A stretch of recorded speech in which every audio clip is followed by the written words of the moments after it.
Welcome to Inside Talks, brought to you by Outlook in association with Johnson Tiles. This is a conversation series with architects and designers. It's not typically about their landmark projects or awards they won. It's about them as a person, as a creator, a master, and a learner.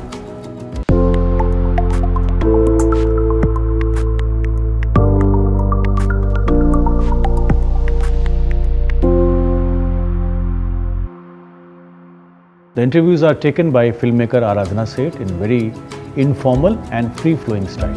And let me tell you, every conversation has very interesting and inspiring stories. Hello and namaste, I am Dinesh Vyas, and once again I welcome you to Inside Talks brought to you by Outlook in association with Prism Johnson. Today we have with us Architect Swapnil Patil, an urban designer and a renowned architect by profession.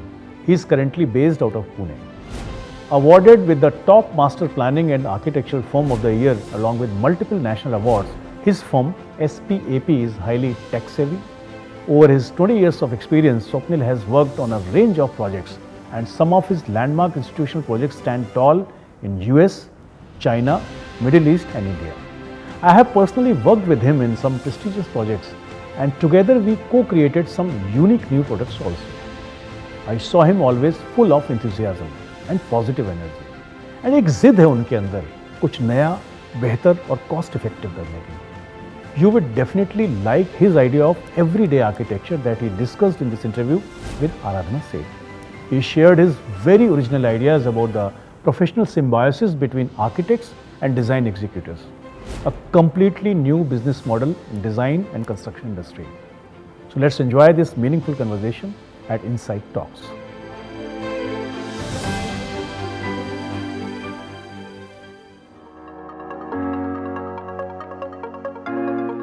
How did you decide to become an architect, Swapnil? The earliest memory I have, and these are just little anecdotes, maybe I was 7 or 8 and I had come across a blueprint. You know, the good old-fashioned ammonia print. And it was something about it that just fascinated me. You know, it was not like just any other drawing, but something that you saw and decode. Didn't know that it was architecture, but that's my first memory of what possible influence I could have had. And then, you know, I mean, traveling, I remember Ajanta Ellora as one of the strong influences.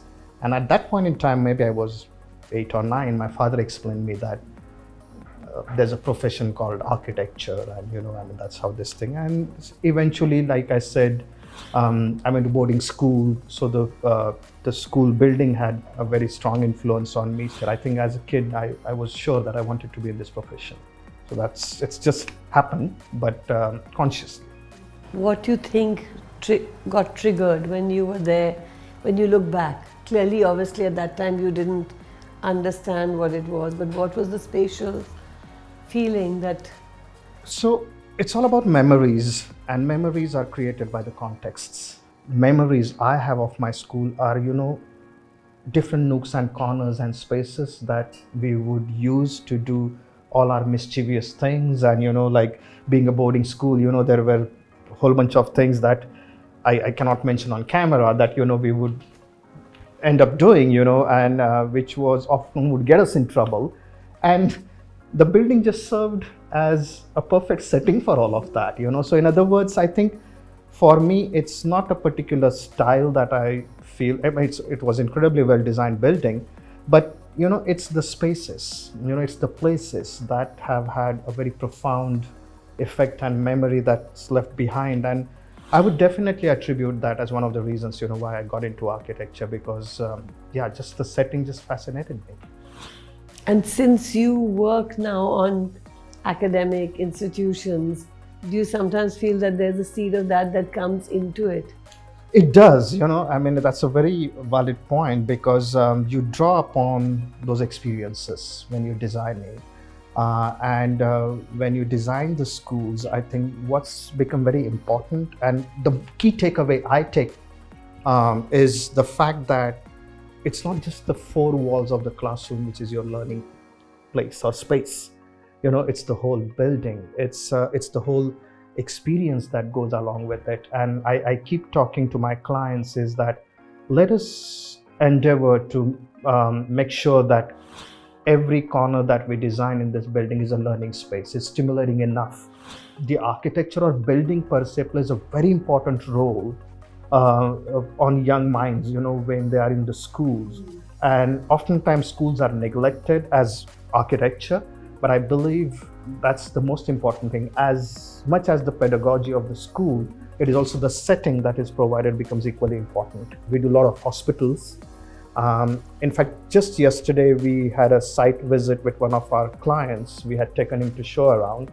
And before we started the tour, I asked him, what is it about the hospitals that, you sort of distinctly comes to your mind, you like, dislike, and whatever. And he said, you know what, Swapnil, even though I'm perfectly healthy, when I step inside, I feel sick. That's the plight of our public institutions, be it schools, colleges, courtrooms, or whatever it is, or hospitals, train stations. I think the fact that, you don't feel elated being in the space is something that was the concern for him, which he said. And then, I'm badly late, and, the untidiness and all those things, so on and so forth. Architecture, to me, aesthetics is the last part of it. I think it's the sense that you get being there. And to me, it's just that elation, just feeling nice, being in the space is the first important criteria that should be addressed. And then later on, eventually things will fall in place. In terms of the hospital spaces, how do you feel that you can actually uplift the patient who's obviously in there and the families of the patients? And how do you go about that design, spatially, structurally, design-wise, conceptually? I always contradict when people say art and architecture and start to equate that. Because to me, architecture is a hardcore science. In short, whenever we take up any assignment or a project, there's a very rigorous process that we follow. It starts with a 3, 4, sometimes 5-day visioning workshops with the client, where we insist that every stakeholder from the client side, not just the top management, but people who are going to be running a school or a hospital or this thing, they be engaged from step 1. And together we define the vision. We understand their point of view. We don't shove our ideas down their throat, let it come out. And in the real time, our people are designing, showing them different outcomes. And that's how we are able to nail on the preliminary brief and the vision of the project. And once that is done, then, we take over, and then we start bringing in more of our technical side to it, because what's been crafted in a 6 or 7-day workshop format is something which is incredibly raw. You need to make it practical, you need to make it to work. So we end up doing that. Concerns can be very simple, like access to daylight, having brightly lit spaces, good views, good subtle use of materials, paints, shades. All these are the kind of things which essentially don't cost you. You just have to be judicious enough to choose what goes where, and it all starts to fall in place. And you can sort of create a very very stimulating, exciting space for the users. Traditionally, at least in India, the way architecture has been practiced, it's much more of a passive response. You bring in the drawing, you lay it, and the client reacts to it. As opposed to that, what we do is we say that you're part of the design team. You don't have to be an expert. You do have your views, you do have your this thing. And this process comes to me because of my background as urban designer. Because in the Bay Area, when we would work, we would do these community charades, and we would do these public participation processes in the schools. And even if you're doing a small neighborhood or a small house, the entire community would show up. And they want to know, they're incredibly engaged. They want to know what you're doing, and you present your designs, your point of view, solicit their feedback, incorporate that. It's not just a lip service. It's a very authentic public planning process that you go through. So we are also pushing the developers to work in that direction, because what typically happens is a sales or marketing ends up giving their feedback, but they all do it in silo, in isolation. But when we bring them on one table, their execution, sales, marketing, promoter, they all are talking and they start understanding each other's point of view. That dialogue's been missing in their own office. In fact, even the industry partners, the vendors, the material suppliers, architects again have had a very disengaged relationship with the industry, that it's been seen as, just a product supplier. But in reality, we need to engage ourselves with the tile manufacturers, with the paint companies, and really understand their point of view. And at the same time, they need to engage with us to understand our point of view. And that's how the whole thing will evolve. Are there instances which you could describe where you have engaged? We have, as a matter of fact, we engaged with Johnson on a couple of our projects. So one was a project that we were doing in Dapoli, which is English County style pavilion building.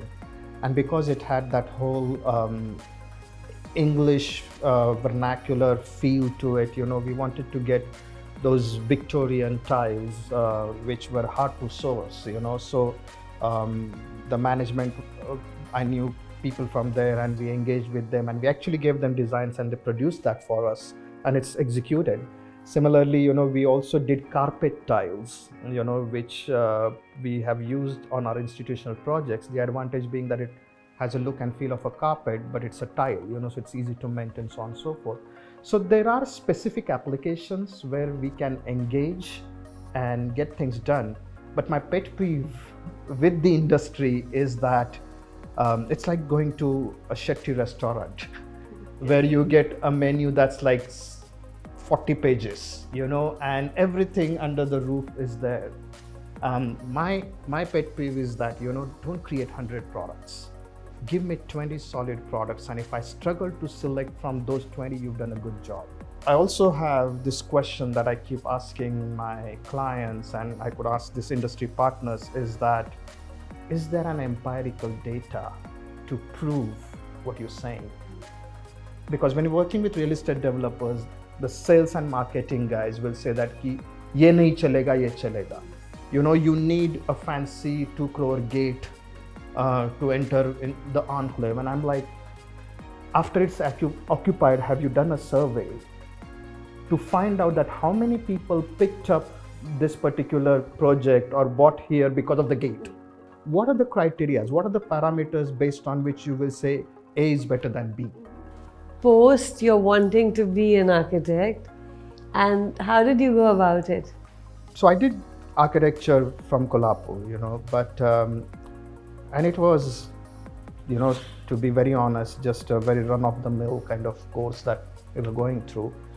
I think the real momentous time during the course happened when we went for our internship to Ahmedabad, and because from Kolhapur to Ahmedabad, that was a big transition. And Ahmedabad, as we know even today, is very, very ahead of the curve when it comes to architecture and art and so on and so forth. So that was sort of a awakening moment, but the real change or influence happened post-graduation when I joined Doshi's office. So working with B.B. Doshi for almost 3-4 years was in itself, everybody knows he's an institute, so it was a learning experience. But I think what the key takeaways I have from that experience is, the values, the value of patience, tenacity, how does one go about. Those are the kind of things that, more than design, that I kind of really grasped and looked at. And then Berkeley happened, and again another watershed moment, I would say, because urban design course at Berkeley, we were really blessed to have professors like Alan Jacobs, Dan Solomon, with whom I worked later on, Peter Calthorpe. So these were all the authorities, and you actually observe them, you learn them, how good they were at their craft, and that sort of ended up shaping our perception of the world. And then working in the Bay Area itself was another this thing. So the way I tell my guys is that, with every boss and every office, you learn. And that's true for everybody. But for me, it was all the more true because they all were very different. Somebody had a very academic bent of mind. Somebody was an incredible practitioner. Somebody was a good rainmaker. So you could grasp and learn so much. And then Abu Dhabi happened, where I was there for 3 years. And it was a setup where people from different nationalities were working together. So we had Europeans, we had people from UK, Australia, US, Canada. And that was like the melting pot, and those are the kind of things that I believe have shaped me up, because you interact with people from different backgrounds, and you learn, I think at the end of the day, whether it is planning or architecture, it's the distillation of your life's experiences. I'm so happy to say this, that as a practice, we've chose not to be stylistic. So at SPAP, we don't have a style. It evolves. Every project is different. Every project is driven by its own set of concerns, by its context, and it shapes up. There is no looking back. Yes, you carry forward the experiences, but the design template is not there. You just let it happen. How do you decide who to hire? And it's incredibly tough for us to hire. To be very honest with you, I think it's the education system has not lived up to the kind of expectations that it needs to be. It's not making the students industry ready. There used to be two very distinct schools of thought. The Taliesin school of thought, where the apprenticeship model worked, where you literally went to a place, you got your hands dirty, right from shop floor you started, you did masonry, you did carpentry, you learned everything hard way, and that was the one way of learning. And the other way is the classroom learning. But where the classroom learning has failed is that, it has not, the school of thought has been missing. It's making you technically qualified, but the skill set is gone missing. Not so much of an advice, but one change I would like to see in the academic world of academy or curriculum or pedagogy is what I coin as everyday architecture. Everyday architecture is omnipresent. It's everywhere. It's about all the buildings that you see around. It's the built environment, it's the roads, it's the streets, it's the sidewalk, it's the places, spaces. When you travel through some of these Italian towns, what you bring back is that memory of that place. It could be even a small villa or a townhouse or just a cottage, but you don't know who's done it, but yet the memory stays with you. Today we are living in times where the everyday architecture has become so mundane, that we yearn to get out and get into that kind of environment. It's amazing. I was looking at some of the reports. Statistically, between 2018 to 2025, that is 7 or 8 years of time, 2 crore housing units would be required. That translates to about 23 lakh crore of construction cost. So when there are vendor partners sitting, and whether it is a tile manufacturer, whether it is a paint manufacturer, a window guy or flooring guy, imagine the pie in the economy that is there. What this means to us as a profession is, 40 to 50,000 crores would be available in the architectural fees. But I'm told that housing is one of the least preferred subjects in the architecture colleges, because all you're taught is how to build it within the FSI and the development guidelines. You just do that. There is no sense of how do you create a housing that resonates, that create better places and spaces, so on and so forth. And on the other hand, students are encouraged to do thesis on big infrastructure projects, like design an airport or a bullet train terminal. Now, what I keep wondering is that how many of these architecture students are really likely to do that in their lifetime of profession? barring few Bechtels and Arabs of the world and big engineering firms, who would end up doing that? So why would the academic world push the students either into developing an infrastructure project or being, the next Frank Gehry or Libeskin? Instead, why not push them to just do decent buildings? My advice to the students would be, just look at the everyday architecture, master that, understand that craft, and be good at it. I think our curriculum is very outdated. It's not making students industry ready in that sense, that it's neither fully, it's not like even Harvard or Yale, which is like completely, school of thought and philosophy driven, and neither there's a hardcore skill set that is there. So it's kind of like in the flux.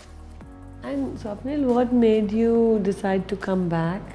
What made me come back is the fact that everybody kept questioning that, why do you want to come back? Because as we know, urban design and master planning is completely missing into our context, so why would you want to come back? And for me, that exactly was the answer. I'm happy to say that when we started, we became an exclusive practice which focused 100% on master planning and urban design. We did, large scale 200-acre master plans. We did a pro bono on Pune Smart City, where we developed a 15,000-acre vision for the entire city physical planning. Every baby is yours, but ones that you would discuss or want to discuss, whether it's to do with green or... I hate to break the myth, but green is the last concern that you see with most of the clients. And I could be in trouble for saying this, but I'm just saying it the way it is. The bigger challenges that we have is, how do you deal with the limited resources which are available? And in this case, let's say cost being one of the important criterias, and yet be able to capture the aspirations of your client and be able to do that. So as a firm, we've really very aggressively adopted to technology, as a design practice. So just to give you one example, which I'm very happy to mention, is that we perhaps could be one of the few practices which has developed our own internal software, a plugin, which gives us live costing. So right on day one, when our people are designing, there's a cost that is being reflected in real time. It wasn't easy to do that. We had to codify 3,000 building materials, write a sophisticated program. But for me, why that was important, because that allowed us and our clients to make the decisions in a right, predictable and transparent manner. Yes. Our industry is notorious for this. 10-20% escalation to aise hi ho gaya is typically that you hear, or architects sometimes find it below their dignity to get into the cost estimates and engineering, because I'm designer, I'm just going to specify and you figure it out, what the cost is going to be and how you want to build it, more so from a real estate side. What we believe is that we are into service industry. Design is a very small part of what we do. What the larger part of what we do is we provide a service. And when you provide a service, it is start to end solution that you need to look at, which means, you need to ensure that what we design stands the test of the time. It's maintenance. There's no such thing as maintenance free, but relatively robust and ease on maintenance, cost effective. So these are the concerns with which we design, whether it is hospitals or schools or the buildings that we end up doing. The design challenges are different. For instance, for a hospital, the biggest challenge we had was that the site was so narrow, and on every single project of ours, and this happens more when you work in urban areas like Pune, is that you don't have a site that you're dealing with. You're given a specific footprint or a plinth area that you to deal with. Every project of ours goes through a very strong virtual reality review process. So all our clients, contractors, we literally immerse them into the building before execution, so that whether you're choosing a tile or a paint or a carpet, all that is done in VR, so that you don't have to do the mock-ups and break them and waste the money. And that's my way of looking at sustainability, is that if you learn to build efficiently, you can be far more sustainable. Agreed, the certifications and everything is just a part of that, but I think it's the frugality. So like I said, we've adopted to technology, and that's going to be the future of architecture. That how well we render our services, how efficiently we render our services, and how frugally we build is going to be the differentiator. Personally, I'm against the idea of art and architecture. That aesthetics, it has to be incredibly good looking, for sure, elegant, sophisticated, but it cannot work on the whims and fancy of an architect, that I like it in a certain way and that's why I drew it in a certain way. It has to be justifiable. That's what we believe in. I consider that we're incredibly fortunate that we've been doing different genres of projects.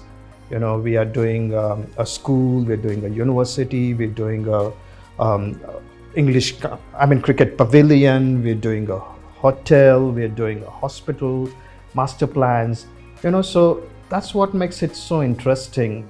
Having said that, I believe this is another thing that we would really like to be, is a generalist as against a specialist. How do you think, going far away from that, flooring has changed from the time, from the kind of older buildings or heritage buildings to today? And do you see a role for ceramic tiles in the future? Or ceramic tiles are just, as we all know, are just as old as ancient civilizations, right? Right from Egyptian times to Mesopotamian to Ottoman, you could see tiles used so well in Alhambra or Istanbul or all these places. The key differentiator up until Industrial Revolution was that it was domain of few, right? It was very elite. It was used by the aristocrats and the nobles and the royals and so on and so forth. It wasn't a material which was mainstream. Industrial Revolution changed that. In Britain, they started mass manufacturing of ceramic tiles, and we started seeing the change. And one of my favorites actually is the subway tile that you see in New York, right? The white ones, Yeah. So the tile will definitely have its own, it's not going to be obsolete. It's not going to go out of this thing. But today what has happened, and I keep coming back to same thing, is that, it's too many choices, too much of confusion, too much of noise that's being generated around that. I think, but maybe it's the market forces which make that happen. But I would really love to see some of these classical tiles, come back in, starting with subway tiles or whatever it is, which or some of these heritage which can be used and make spaces far more interesting. Maybe it happens in all professions, but it's a really herd mentality that you get into, like 8x4s or 8x8, everyone's doing all of that. I think the smartness is in creating a whole another vertical, which, there's nobody that's delivering in that segment. In fact, I was talking to Dinesh, and one of the things that I proposed to him is that I have this idea of creating what you could call architecture marketplace. And what that would mean, it's a very simple concept, is that as a young architect, you design a house, you put lots of effort, your talent, energy into designing that, which you give it to a client, it's executed. What happens to that design after that? Nothing, right? What I'm saying is the marketplace should be like a catalog, where you design the house with all the associated information, like all the drawings, specifications, quantities, structural drawing, everything. It's there. Somebody goes in the marketplace online, you walk through the whole house, you like it, you buy the design. You don't get the royalty to it. You buy the design and you can execute that. Now I'll tell you where it will make difference. It will make difference to the small projects.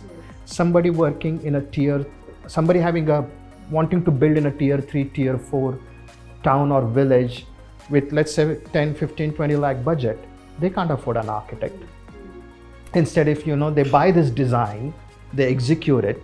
Another key takeaway that I've realized working on the schools and institutions is that we architects are obsessed in designing every single space. And as a result, we spend a lot of our time and energy in choosing a tile or a particular texture or a finish. And in the process, we lose on so many other things that we should be addressing.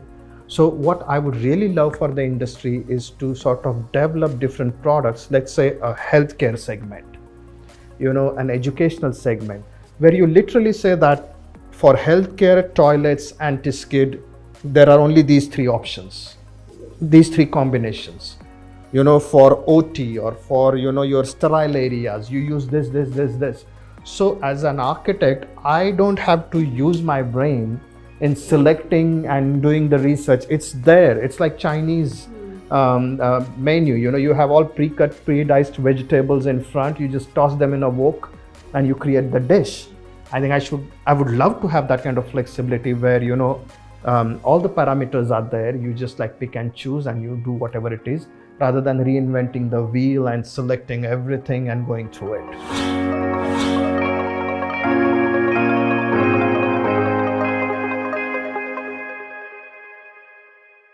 These insight talks will acquaint you with the architect's professional approach, values that they respect and expect, their philosophy, and above all, how they look at life, other people, and this very planet. Let us join the respected professional at Inside Story.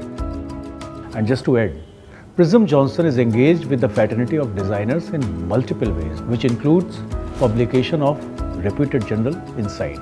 You can also receive very rich and professional content by subscribing to the newsletter from insidereview.in. Thank you very much.